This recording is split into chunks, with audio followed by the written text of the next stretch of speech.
Sabe, geralmente quando a gente pensa no sistema financeiro tradicional, e especificamente nos bancos centrais, existe uma expectativa quase visual de estabilidade, né? É uma estabilidade monolítica, eu diria. Exato.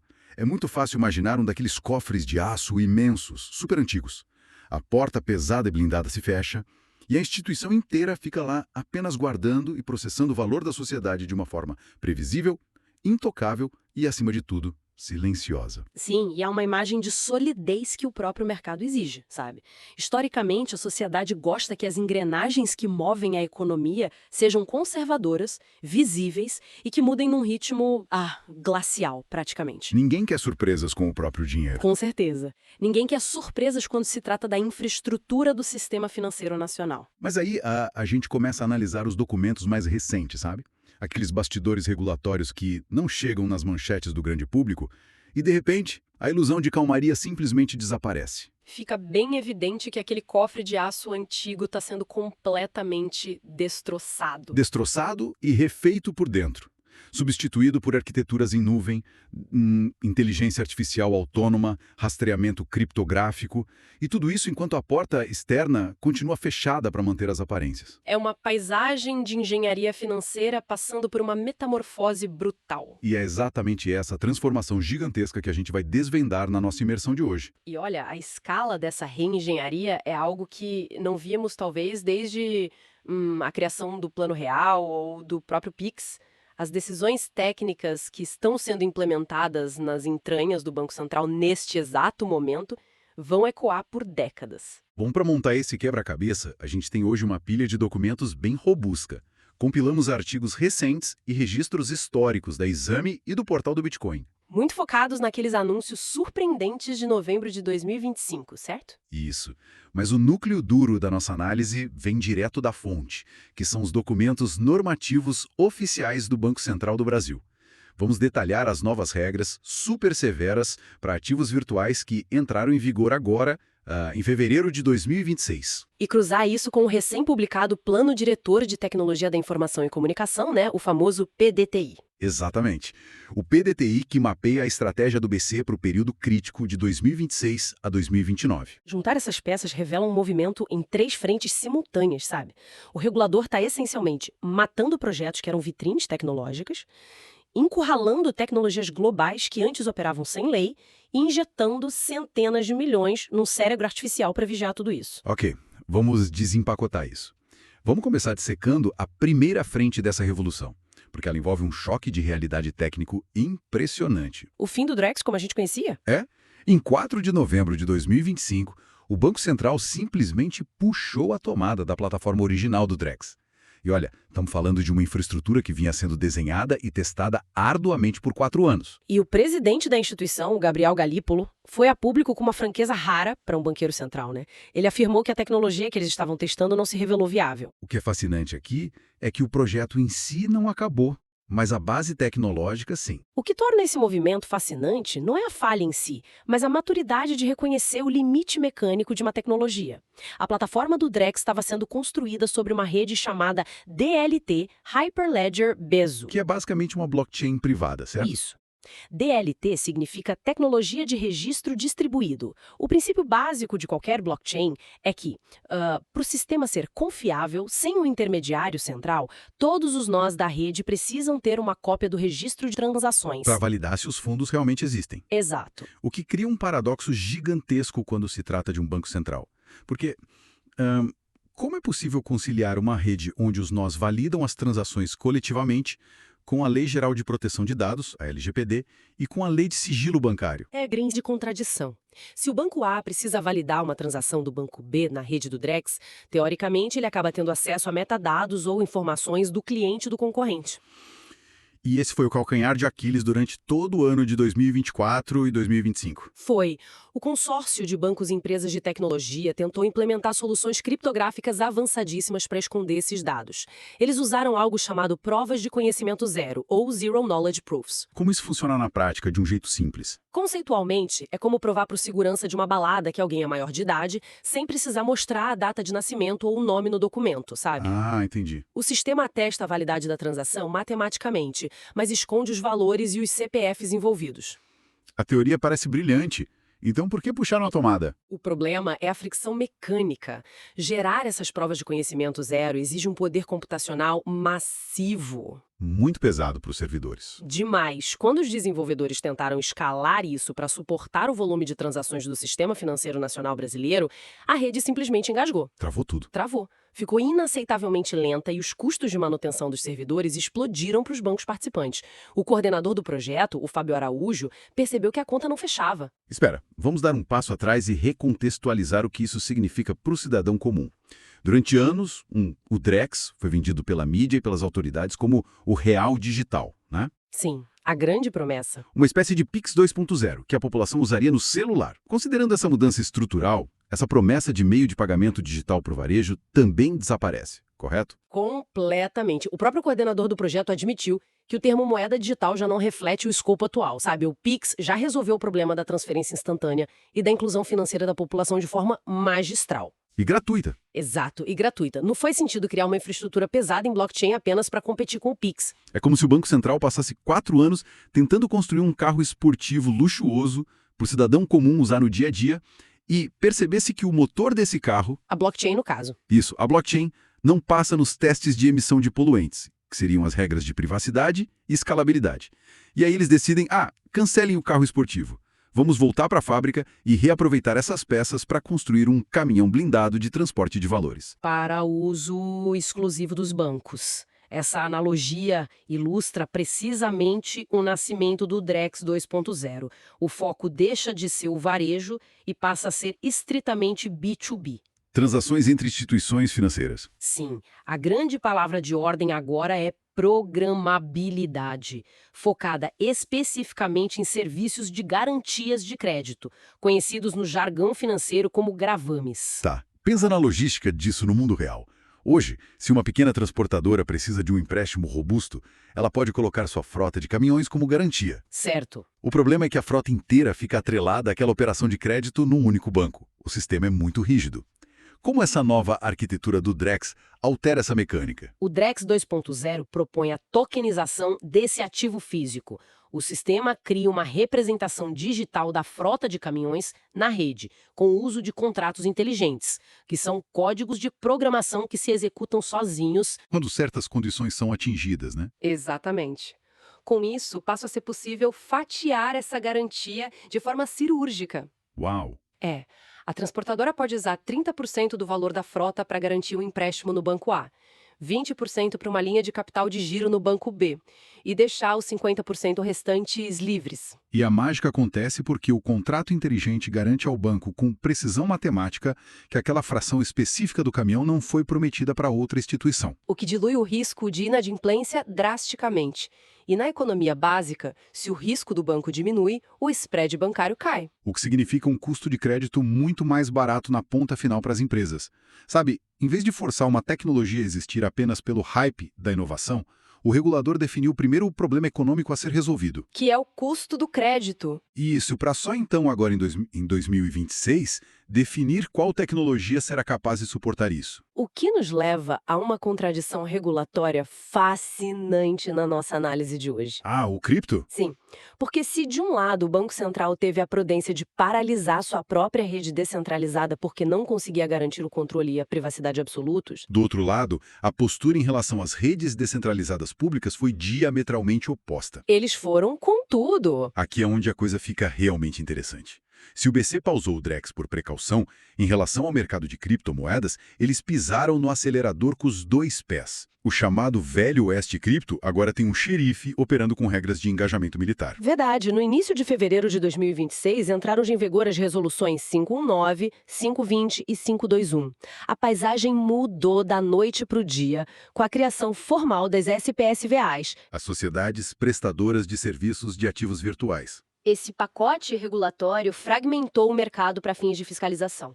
As empresas agora precisam de licenças específicas para operar como intermediárias, como custodiantes ou como corretoras completas. Basicamente, a diretriz central dessas resoluções é tratar qualquer operação com Bitcoin, Ethereum ou stablecoins com o mesmo rigor burocrático e escrutínio de uma operação tradicional de câmbio internacional. E a palavra-chave que permeia toda essa documentação é rastreabilidade. Rastreabilidade total. Total. As exigências determinam que essas empresas saibam microscopicamente quem originou a negociação, o trajeto exato que o ativo percorreu na blockchain e o destino final. E isso inclui as transferências para carteiras autocustodiadas. Mas espera aí, eu preciso fazer o papel de advogado do diabo aqui, porque o contraste filosófico é gritante. Eu imagino onde você vai chegar com isso. Se a gente lê o white paper original do Bitcoin, do Satoshi Nakamoto, a premissa fundadora da tecnologia é justamente a ausência de permissão. É a eliminação de intermediários, a falta de fronteiras soberanas e a privacidade financeira através do pseudo-anonimato. Sim, a base do movimento cypherpunk. Exato. Ao exigir que as corretoras rastreiem cada fração de criptomoeda até uma carteira offline e tratar a tecnologia como um mero produto de câmbio, sujeito a auditorias de Estado, o Brasil não está essencialmente esvaziando a alma do movimento cripto? Isso não afasta justamente o usuário purista? Olha, a indignação dos puristas da descentralização é completamente compreensível nesse cenário. A essência libertária da tecnologia sofre um golpe frontal, sem dúvida. Perde o anonimato. Perde. Mas, observando pelo prisma institucional, o diretor de regulação do Banco Central, Juneu Vivan, expôs o dilema regulatório. O Estado tem o dever fiduciário de garantir a integridade do sistema financeiro nacional. O argumento é que a inovação não pode ser um escudo para o risco sistêmico. Precisamente. Sem essas regras que trazem as empresas para o perímetro do BC, a coisa sai de controle. Relatórios de inteligência globais começaram a apontar um desvio de finalidade preocupante, especialmente com as stablecoins, aquelas criptos atreladas ao dólar. Que viraram a principal via de transação, né? Sim, elas deixaram de ser apenas uma ponte rápida para traders comprarem outros ativos e passaram a ser utilizadas massivamente como trilhos eficientes para lavagem de dinheiro e evasão de divisas. A tecnologia é ágil demais para operar no escuro. Mas e aquela regra específica que você mencionou antes, do GAF? Ah, a Travel Rule, ou regras de viagem.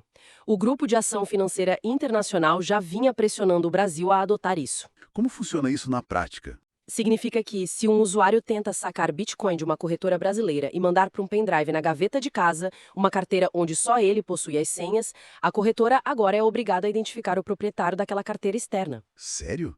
Eles precisam saber de quem é o pendrive? Sim, precisam cruzar dados e verificar a origem e destino dos fundos antes de autorizar a saída, seguindo regras rígidas de prevenção à lavagem de dinheiro. E existe o fator do capital institucional pesado também, né? Os maiores gestores de fundos do mundo, os fundos de pensão, eles não operam em mercados paralelos. Exatamente, eles não podem colocar bilhões de dólares num ecossistema se houver o risco de um ativo ser bloqueado por investigações de terceiros na mesma rede. A regulamentação pode frustrar os puristas, mas é o preço a ser pago pela adoção em massa. É a diferença entre tentar construir um arranha-céu num terreno invadido sem escritura ou construí-lo num loteamento com zoneamento urbano aprovado e fiscalizado. Ótima comparação. O BC cria o que o mercado corporativo chama de ambiente higienizado. Mas isso nos leva a um problema logístico monumental. Então, o que tudo isso significa em termos de infraestrutura? Pensa na sobreposição de exigências técnicas que a gente acabou de descrever. É um peso computacional gigantesco. O Banco Central quer construir uma rede para fatiar ativos físicos em contratos inteligentes via Drex 2.0. Simultaneamente, exige que o sistema financeiro monitore e identifique padrões em milhões de microtransações de criptomoedas 24 horas por dia, cruzando isso com a montanha de dados do Pix. É impossível fazer isso com servidores antigos. Que tipo de infraestrutura computacional é capaz de engolir e processar essa galáxia de informações?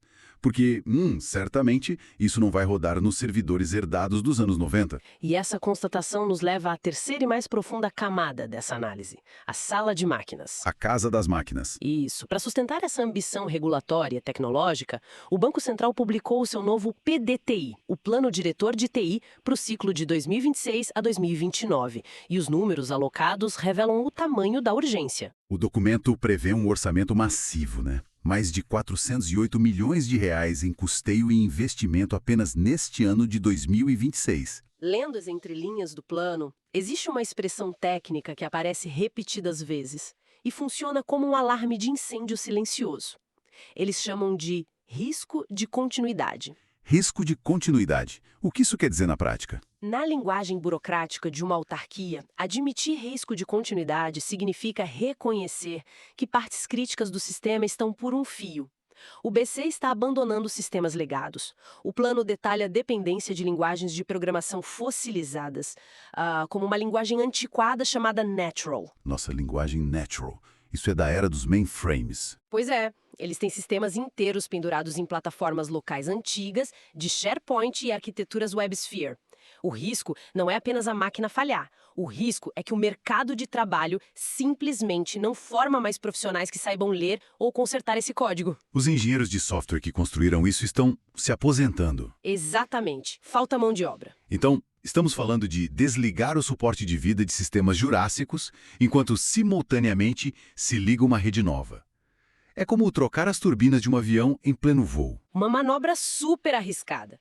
E a grande aposta do PDTI para conseguir fazer isso tem nome e sobrenome, que é a inteligência artificial. Eles falam muito da criação do ecossistema ChatBC, não é? Sim, o ChatBC, que vai muito além de um mero assistente. Estamos falando de uma arquitetura complexa de agentes autônomos de inteligência artificial interligados.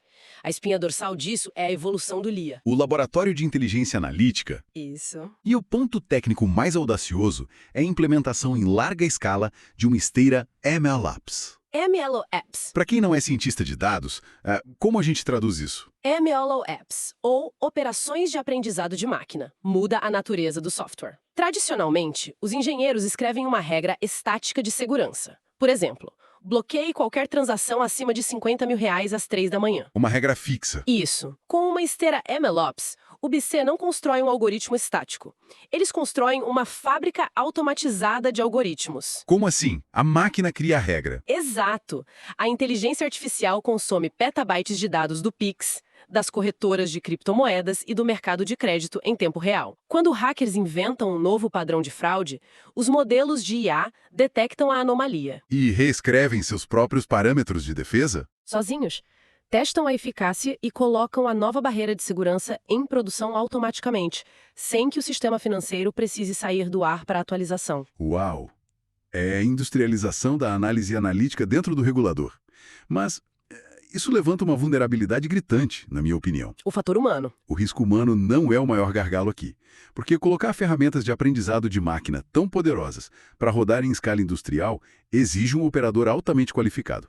Você pode ter os melhores servidores, mas se o servidor público ali na frente do monitor não souber interpretar o contexto dos dados que a máquina gera, a ferramenta perde a utilidade. Concordo. O gargalo para modernizar não é o silício, é o tecido humano. Eles precisam reeducar uma força de trabalho inteira do zero. E aí que entra a parte mais interessante desse plano de TI, né? Sim, porque se conectarmos isso ao cenário maior, vemos que a governança de TI do Banco Central diagnosticou exatamente essa fragilidade. O plano não é só sobre máquinas, ele foca fortemente em resiliência cibernética. Usando aquele modelo internacional rigoroso, o FSCC. Esse mesmo. Um framework criado pelo setor financeiro global especificamente contra ataques coordenados. Mas a inovação real do plano está nas métricas humanas. Eles impuseram metas de treinamento, certo? Estabeleceram uma meta dura de pelo menos 40 horas anuais de treinamento avançado em TI para cada servidor da área técnica.